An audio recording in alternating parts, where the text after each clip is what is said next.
My name is Nadine Thorne, and I hold the rank of Major General in the United States Army. But to my family, I've never been anything more than an inconvenience in uniform. They didn't see a daughter who served her country or a sister who rose through the ranks in war zones half a world away. They just saw someone who refused to stay small and silenced someone who didn't play by the family's rules. I hadn't spoken to my mother or sister in almost a decade. Not since the funeral. Not since they let me stand in the back, in full dress uniform, while they posed for photos at my father's casket like it was a family brunch. I'd stopped trying after that. No phone calls, no visits, just the silence we all seemed to prefer. Then, 2 weeks ago, a wedding invitation showed up on my desk at the Pentagon. A clean white envelope with my name printed in full. Nadine Thorne, no rank, no recognition. Just the name they still used when they wanted me reduced. The return address was my mother's house in Virginia. And the event? My younger sister Emily's wedding.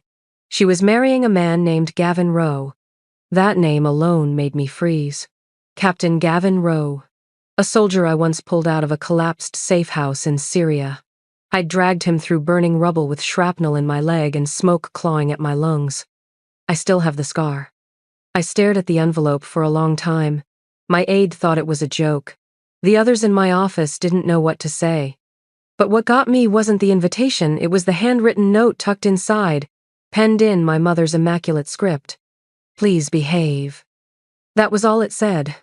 No greeting, no warmth, just a warning, like I was a threat to the pageantry. I didn't RSVP. I didn't call. I simply booked a red-eye flight and arranged for no one to pick me up. I didn't go to be celebrated. I didn't go to reconnect. I went for one reason, to be seen. Not in a dress, not with a smile painted on. I went as myself, as the daughter they disowned, the sister they mocked, the soldier they tried to erase. What I didn't expect was for the groom to salute me before the ceremony was over. And when he called me ma'am in front of 100 guests and introduced me by my true title, my sister's smile collapsed. That was the moment they stopped calling me a disgrace. That was the moment they remembered exactly who I was. The wedding invitation sat on my desk for 3 days before I touched it again. There was something surgical about how they had written my name, Nadine Thorne, no rank, no title, like a paper cut from the past. Not even a "with love" or "we hope you'll attend." Just that terse note from my mother. Please behave. That's what she always said when she didn't want me to speak. The office was quiet that evening. Most of the brass had already left for the night. I stood by the window of my quarters overlooking the Potomac, dress uniform pressed and hanging like a memory in the corner. The hum of fluorescent light buzzed behind me. It was the kind of night where even the air felt expectant. That's when General Simmons knocked 2 sharp raps. Then he entered without waiting. He never waited. He was the closest thing I had to family in this line of work, and he'd seen me through enough campaigns to know when something was eating at me. He glanced at the envelope on my desk. Of course, he already knew. "You going?" he asked, tone neutral. "I haven't decided." He took a seat, resting one leg over the other, fingers steepled under his chin. "Your sister?" I nodded. "The one marrying Rowe?" Another nod. Simmons let out a soft whistle. "He was the one you pulled from the rubble. Had half a beam pinning his leg. Hell of a rescue." "I remember." My voice was flat. "I still have the scar." There was a pause between us, but it wasn't uncomfortable. It was the kind of silence military people understand, where everything worth saying doesn't need to be spoken aloud. "You really thinking of going?" he asked again, more softly this time. I didn't look at him. I just said, "I don't know what they expect. An apology? A smile? Maybe just my quiet compliance." He leaned forward. "Then don't give them any of it. Go because you choose to. Go because you earned the right to stand in the room and not flinch." I let that sit for a moment. Then I nodded once. That night, I booked a red-eye to D.C. under a civilian alias. I wore civilian clothes. I told no one, not my driver, not my aide, not even Simmons when I left. The flight was half empty. I chose a window seat and paid extra to keep the other empty. The stewardess offered me champagne after noticing the insignia on my carry-on. I asked for water. Somewhere over the Midwest, I closed my eyes not to sleep, but to steady myself. I wasn't going into combat. But family, that's a battlefield with no maps. The plane landed early, before dawn. The terminal at Reagan was quiet, nearly antiseptic. I cleared security in minutes, my military ID slicing through bureaucratic layers like a blade. I didn't wait for baggage. Everything I needed was in one carry-on, and the uniform folded neatly inside. As I stepped outside, the morning hit me hard. Virginia in spring was always disarmingly beautiful. Blossoms on every street corner, cardinals flitting between branches like nature's apology for everything else that hurt. I rented a car. No driver, no escort. Just me and the road I used to bike down when I was 12, and still thought my mother's silence meant she was tired, not calculating. When I reached her house, I didn't knock right away. The shutters were painted recently. The lawn was trim, everything in its place, a shrine to appearances. When the door opened, Barbara Thorne stood there in cream slacks and a stiff blouse that probably cost more than my entire duffel bag. Her hair was pulled into a perfect twist. She looked me over with all the warmth of a customs officer. "I see you got the invitation," she said. "I did. I hope you remembered to pack something appropriate." "I brought my uniform." Her nostrils flared just slightly. "Please don't cause a scene, Nadine. This is Emily's day." I looked her in the eye, voice even. Then maybe she shouldn't have invited the disgrace of the family. She didn't respond, just stepped aside and let me in. It was starting already. The house hadn't changed. Same lemon polish on every surface. Same chandelier in the foyer with a bulb out, like it was daring anyone to mention imperfection. Even the silence felt rehearsed, like a soundstage waiting for cameras. Emily wasn't home when I arrived. Thank God for that. Barbara led me to the guest room with the casual coldness of a hotel concierge. "We're keeping it simple," she said as she opened the door. "Rehearsal dinner tomorrow. Ceremony the day after. We'll need you dressed and seated before the guests arrive." "No processional for the family?" I asked lightly. She paused. "You're not part of the wedding party." "Of course not." The room was immaculate.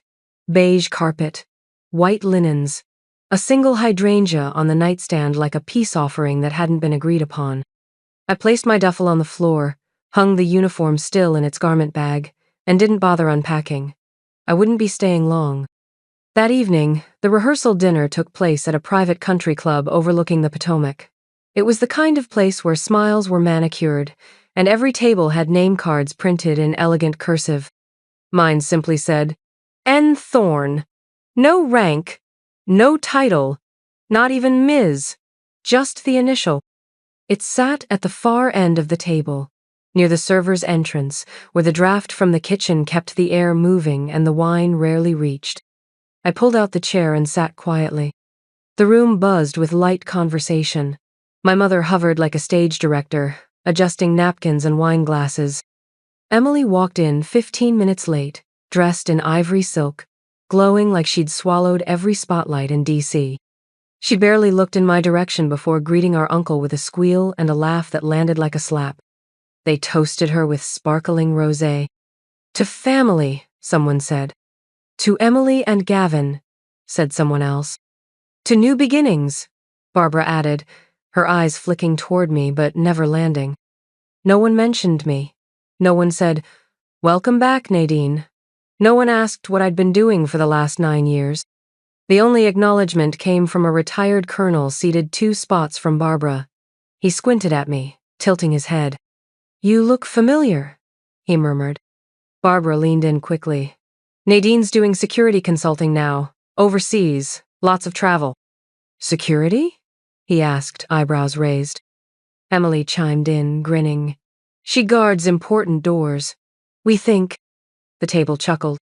My eyes dropped to the salad fork. Polished, symmetrical, harmless. I didn't say a word, but when the colonel looked back at me, his expression shifted. "Weren't you Afghanistan? 2011? Operation Spearpoint?" I held his gaze. "Yes, sir." He opened his mouth to say more, but Barbara touched his arm. So, about the dessert options. I looked down again and took a sip of water. It tasted clean and cold. Even in that room, where everything was staged, something had cracked.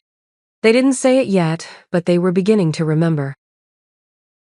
The morning of the ceremony arrived with too much sun. Emily had chosen a colonial-style church on the edge of Old Town Alexandria. It looked like it had been lifted from a postcard whitewashed brick. Wrought iron gates, stained glass windows casting pastel light through the foyer. It was beautiful and curated, everything in its place. Except me. I arrived early, as instructed. My mother's voice echoed in my head. Be discreet, blend in, no statements. I wore my full dress blues anyway. Not to provoke, but because I had earned every ribbon, every bar. I wasn't going to dim myself for anyone. The moment I stepped into the foyer, I found the seating chart. Names printed on thick, pearlescent cardstock. Table numbers listed beneath like VIP codes. I scanned the chart once, then twice. No Nadine Thorne, no General Thorne, no anything. Then I saw it bottom right corner, scribbled in pen like an afterthought. Table 12, fire exit.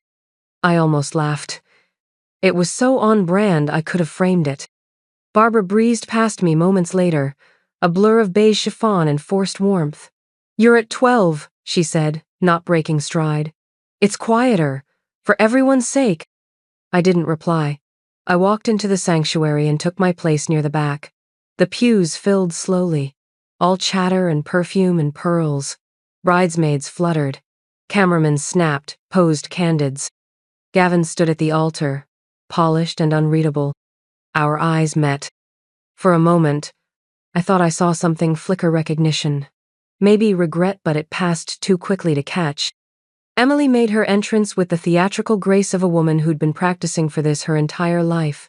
The guests stood. The music swelled. Everything about her sparkled. And me? I remained seated. No one noticed. When the priest invited immediate family to come forward for a special blessing, I stood by reflex. But before I could move, Barbara's hand brushed my arm light, but firm. This moment isn't about you, she whispered. Her voice was sweet, almost maternal. Almost. I looked at her, then at the altar, then at my sister kneeling next to the man whose leg I had once stabilized with a field tourniquet and half a prayer. I sat back down. The blessing moved on without me. Later, in the reception hall, I found my table tucked behind a floral column near the catering door. My place card read N. Thorne in tiny script. The napkin at my setting didn't match the others. The waiter skipped me when pouring wine. I requested a glass. He checked his list and shook his head. Non-drinking guest. I didn't correct him. I just poured my own from the bottle left, unattended at the next table. Across the room, Emily twirled and posed. Gavin stood at her side, always one hand resting lightly on her back. Neither of them looked at me. But I had a feeling that was about to change. The microphone caught the light like a weapon. Emily stood at the center of the ballroom, champagne flute in one hand, the mic in the other, glowing under the chandeliers like she was born to be worshipped. Her wedding dress shimmered with every movement. She didn't just smile, she commanded. To love, she said sweetly, voice ringing with well-rehearsed charm. To family, to loyalty. She paused, let the words linger. And to surprises.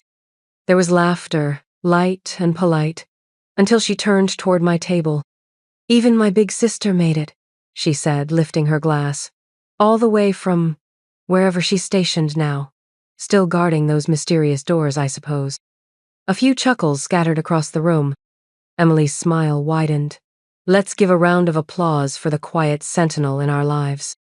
More laughter, warmer this time.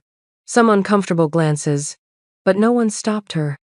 Then Barbara added her own line, voice crisp and cutting. She may be the family's shame, but at least she showed up on time. That broke something. The room tipped with amusement. I rose not fast, not flustered, just deliberately, like a tide that had been waiting. Conversations cut off mid-sentence. Wine glasses stilled. Emily tilted her head. Oh, come on. It's a joke. Lighten up, Nadine. You always took everything so seriously. Before I could respond, Gavin moved. He stepped forward, quietly, steadily, through the sea of tables and startled guests. Every photographer turned, every breath held. He reached me and stopped one pace away. Then, with full precision, he saluted. A crisp, formal, military salute, not to a sibling, not to a guest, but to a commanding officer. "Ma'am," he said, voice clear, "please forgive my wife." He turned to face the room. "This is Major General Nadine Thorne, former commanding officer. She didn't just serve. She saved my life." Gasps rippled, audible, tangible, like the whole ballroom forgot its own script. Emily's hand trembled. The microphone slipped from her fingers and struck the floor with a flat, echoing thud. She collapsed into a chair, face drained of color. Barbara stood, but no words came, just a broken whisper of my name. And me? I didn't blink. They didn't speak, not because they didn't want to, but because any word now would confirm what they had done. I stood quietly, Gavin still beside me, his hand now lowered to his side. His spine remained straight. The weight of the moment didn't need amplification. It pressed into every guest, into the folded linens, into the champagne that no one dared sip. Then came the second shock. From table 2, near the orchestra, an older man rose. Colonel Rourke, retired. He had commanded the 87th Infantry the year I joined. He saluted. Then a woman in navy blue. Her salute was slower, but no less deliberate. And a third, a former West Point instructor. One by one, they stood for me. Barbara looked around, desperate to reel the night back under control. "This isn't the time," she hissed, trembling. But no one was listening to her anymore. For the first time in years, I was no longer the shadow at the edge of their story. I was the axis around which it now turned. Later that evening, my mother pulled me aside in the lobby of the hotel. Her pearls were gone, her lipstick faded, but the mask remained. "You certainly made your point," she said, trying to smile. I didn't answer. She folded her hands. "There's media interest. Some photos? Questions about your role? If you could give a short statement just to clarify, for the family's sake." I stared at her. "You want me to protect the image you built by cutting me out?" Her smile cracked. "We just weren't prepared. We didn't understand what your career meant." "No," I said. "You understood. You just didn't care." She looked down. "It wasn't personal. That's the problem. It should have been." She went quiet, but I didn't wait for an apology that wouldn't come. I turned to leave. "You could at least help us clear it up," she called after me. I paused in the doorway. "Barbara," I said softly, "I spent half my life shrinking to make room for your comfort. That era ends tonight." And I walked away, leaving behind the table I was never meant to sit at. 2 weeks after the wedding, I stood behind a podium beneath the Pentagon seal. No dress blues, no decorations, just a tailored suit and the truth I had carried in silence for far too long. "There are protocols for combat wounds," I said, "for grief, for trauma. But what do we offer those betrayed, not by enemies, but by their own families?" No one moved. I introduced the Sentinel Foundationa National Resource for service members targeted by internal sabotage. Not from across a battlefield, but from within kitchens and phone calls and living rooms, from siblings, spouses, parents. "Sometimes the injury is trust," I told them, "and we need to stop pretending those wounds don't count." I didn't name Emily. I didn't have to. The headlines filled in the blanks for me. I didn't correct them. Instead, I stepped away from public life. I retired quietly, bought a small home on the coast of Maine, and started painting again. No medals on the wall. Just a sea breeze, an old easel, and the version of myself no one ever tried to rewrite. One afternoon, a boy from the village came to deliver bread and asked, "Were you really a general?" I smiled. "Yes," I said. "But more importantly, I never stopped standing up for what mattered. He nodded and ran off before I could say more. Back inside, I sat at my desk and looked out over the Atlantic. The waves were constant, unbothered, free. My mother never apologized. My sister never reached out. But these days, when they say my name, they say it differently. They pause. They measure it. They say it with care. Not because they suddenly love me, but because now they know they can't erase me. And that is the quiet kind of justice I never needed to shout.